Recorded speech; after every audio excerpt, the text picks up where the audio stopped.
съм се Ива и в това видео ще ви покажа новите промени, които направихме в OneBook и които ще бъдат активни от 26 август, понеделник.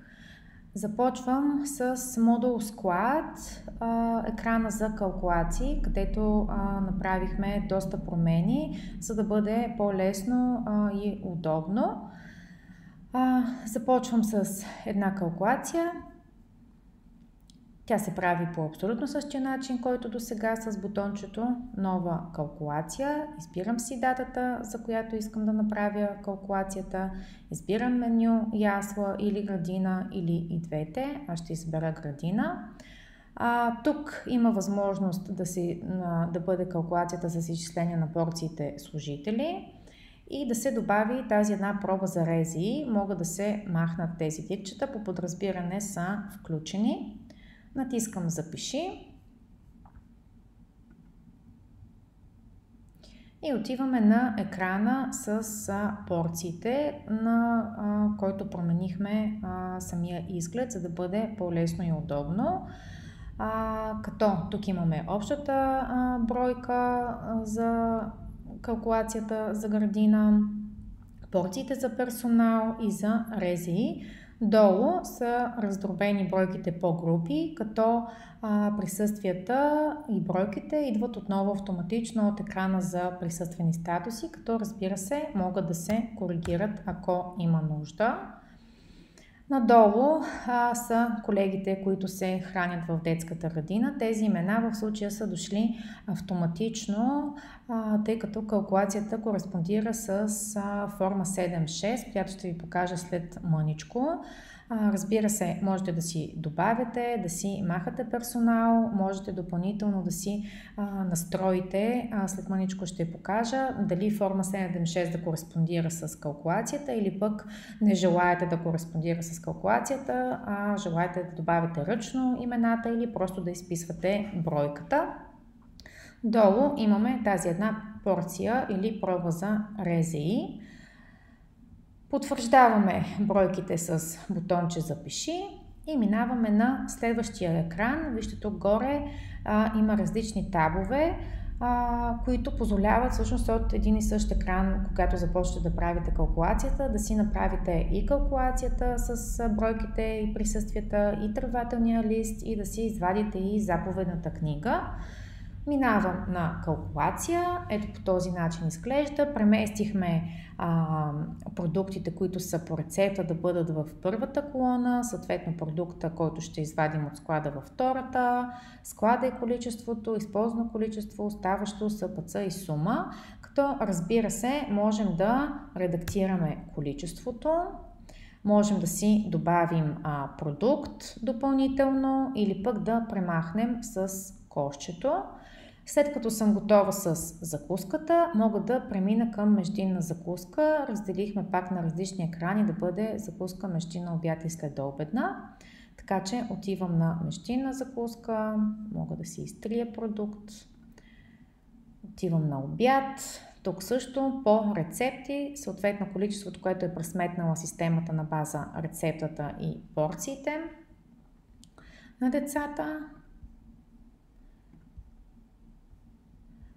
Следващата рецепта, в случая суп от риба с застройка, изредени са отново всичките продукти по рецепта, системата е сметнала, мога да си променя, да си заменя продукт. След като съм си въвела количествата за обяда, мога да премина към следобедната закуска. Тук по същия начин имаме изредени рецептите за деня. След като съм си коригирала количествата, натискам бутон Запиши и мога да премина директно от този екран към тръгвателния лист. С бутон Генерирай си генерирам тръгвателния лист, излиза ми оклада и сумата за калкулацията, но все още продуктите не са изписани от склада. Тук мога да си прегледам съответно всичките продукти с сума и количества. И накрая да натисна бутон изписване, което ще ми генерира тревателен лист и ще ми изпише продуктите от склада. Готово, вече продуктите ми са изписани от склада. Мога от бутончето експорт да си експортна документа и след това мога да премина към заповедната книга, към генерирането на заповедната книга. Тук изписвам следващия пореден номер, натискам бутончето генерирай и заповедната книга ми е генерирана. Отново мога да я експортна. Това беше калкулацията за градина. Аз искам да си направя калкулация и за ясла по абсолютно същия начин. Натискам бутонче нова калкулация, избирам си датата, избирам си меню ясла и тук вече мога да премахна изчислението на порции и служители, тъй като съм ги включила в първата калкулация, ако работя с две калкулации ясла и градина. Също така мога да изключа и тази една проба за рези, тъй като вече съм я включила в първата калкулация. Натискам запиши и отново следвам стъпките. Порциите, в случая 8, персонал не въвеждаме нищо, както и на пробата е 0. Записвам бройките и преминавам към калкулацията. Отново закуска, междинна, обяд, следобедна, по рецепти. Мога да изтрия, пак казвам, мога да си добавя продукт. След като съм си направила калкулацията, записвам и отново мога да премина към тревателния лист, да си го генерирам, да си прегледам продуктите и да изпиша. Готово, продуктите са изписани, а в заповедната книга вече са добавени и порциите за ясла, съответната бройка. Горе мога да си изтегля експорта за калкулация, калкулация по рецепти и ведомост рекапитулация. Ако не желаете да имате два отделни тревателни листи за двете калкулации, то стария начин на изписване, както и на генериране на тревателен лист и на заповедна книга, също продължава да работи, така че ако не искате да имате два тревателни листа, можете, сега ще изтрия това, което генерирахме току-що, за да мога да покажа.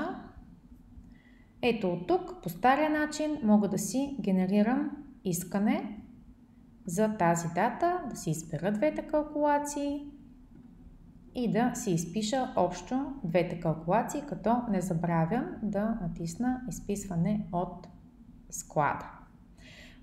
Същото важи и за заповедната книга. Ако не желаете да я генерирате от екрана за калкулации, тя също може да се генерира по стария начин. Изтривам я тази, която съм генерирала. Избирам си датата, в случая 11 март.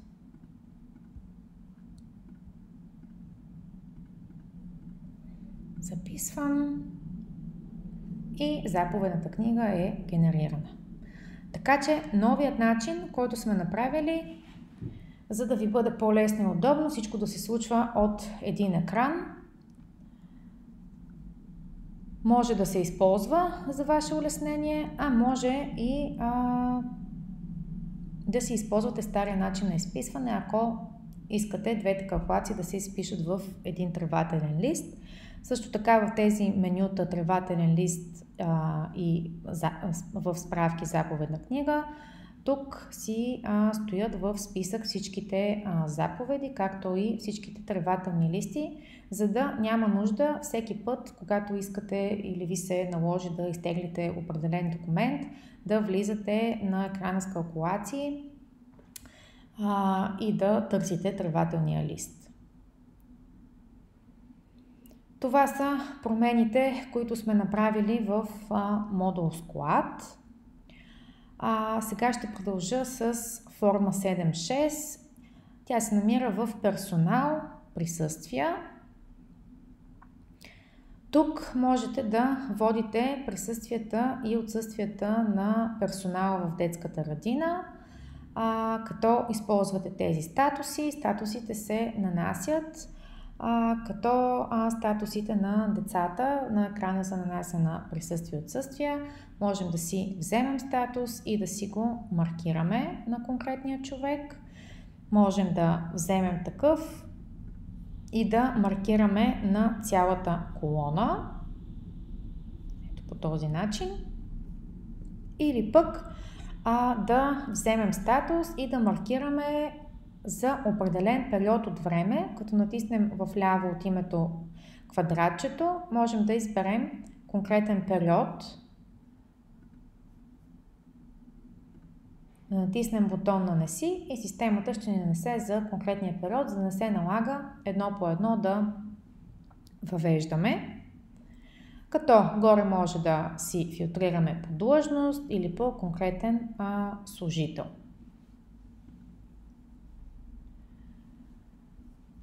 В меню хранене, в подменю хранене в меню персонал, пък ще намерите екран, където можете да отбележите кои колеги се хранят в детската градина, като натиснете върху хикчето и го маркирате с отметка.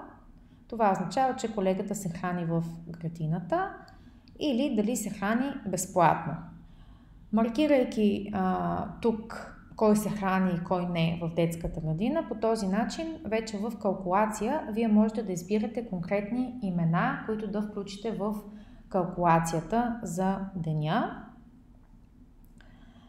Като горе имаме филтри, хранене в градината, или тези, които не се хранят, безплатно хранене или не.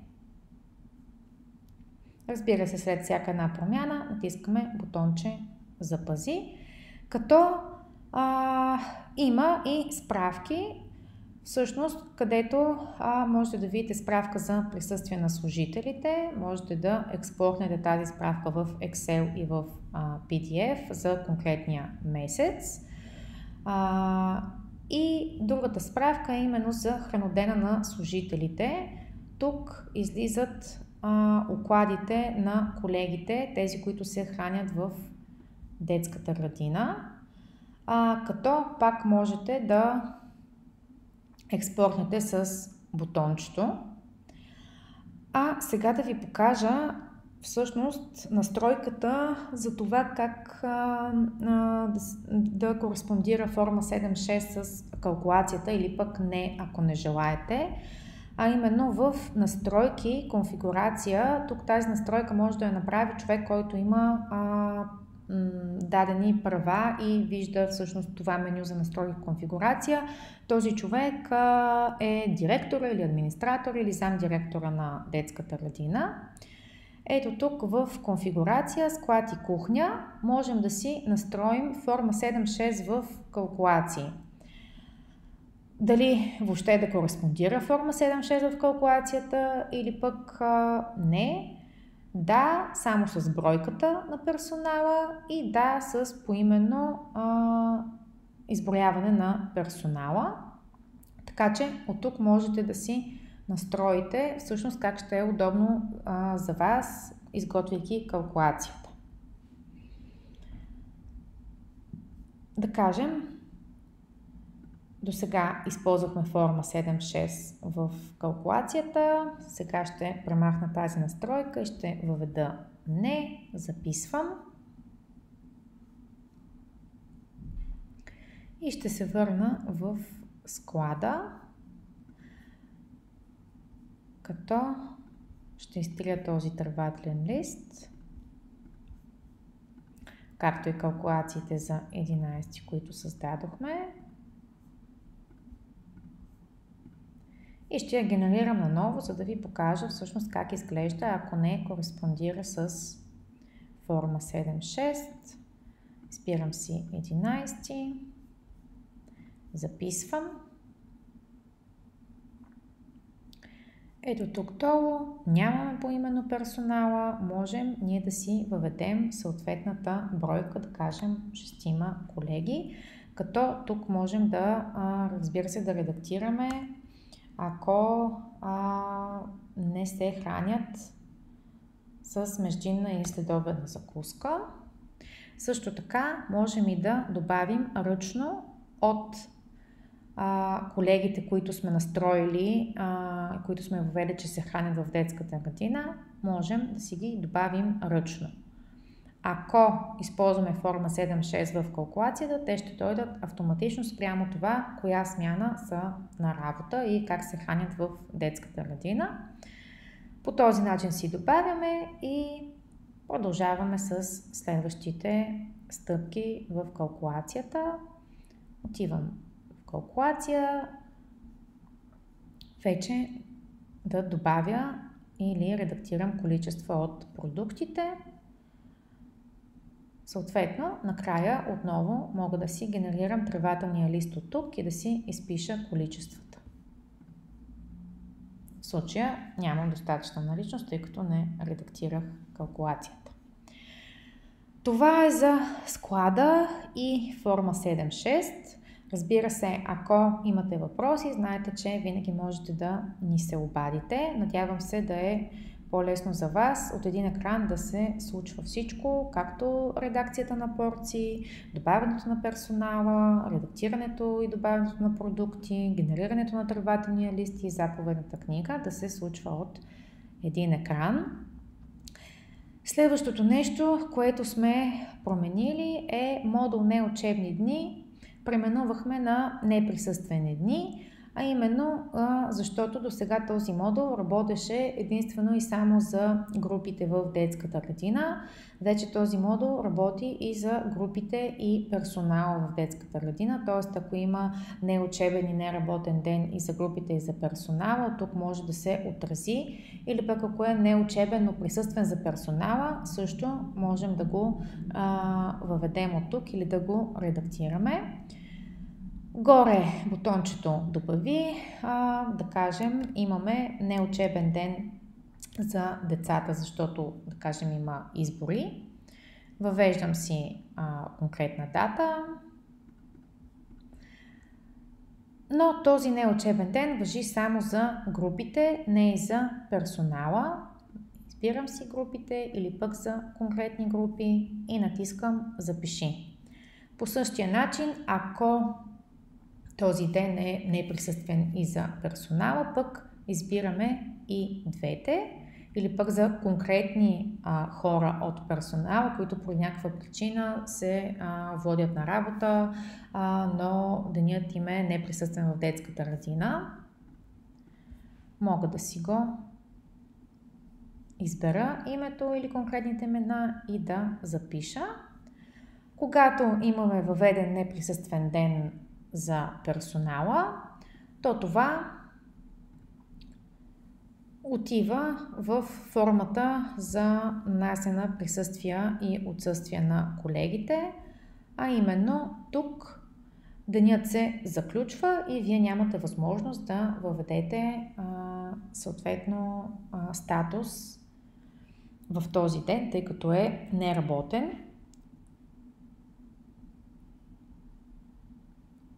И последното нещо, което променихме, т.е. което добавихме, всъщност е в модул допълнителни дейности и заплащането на такси от родителите. Това, което направихме, е родителят да може да заплати всички такси наведнъж по допълнителните дейности, без да има нужда да заплаща такса по такса, дейност по дейност или пък да генерира код за EasyPay за всичките дейности по-отделно. Вярваме, че това ще улесни доста родителите. Това, което трябва да направи родителя е, разбира се, стария начин си остава, ако иска да плати по-отделно с плащане чрез ePay или чрез EasyPay. Но добавихме на този екран бутон "Плати всички", откъдето родителят може да плати всичките такси наведнъж, независимо, че това са 3 различни фирми. И отново може или през ePay, където ще го прехвърли родителя към приложението на ePay или сайта на ePay, откъдето може да плати по електронен път, или EasyPay, откъдето може да се генерира един код за всичките тези 3 дейности и с този един код да се плати на каса на EasyPay всичките такси наведнъж. Избирам си EasyPay, системата ми генерира ето този EasyPay код, който важи за определено време и с него мога да заплатя всичките такси на детето си. Това са промените, които ще бъдат активни от 26 август, този понеделник. Ако имате допълнителни въпроси, можете да се свържете с нас. Знаете на следните телефони на сайта на OneBook в контакти. Можете да се обадите на тези телефони, за да можем да ви съдействаме при евентуални въпроси.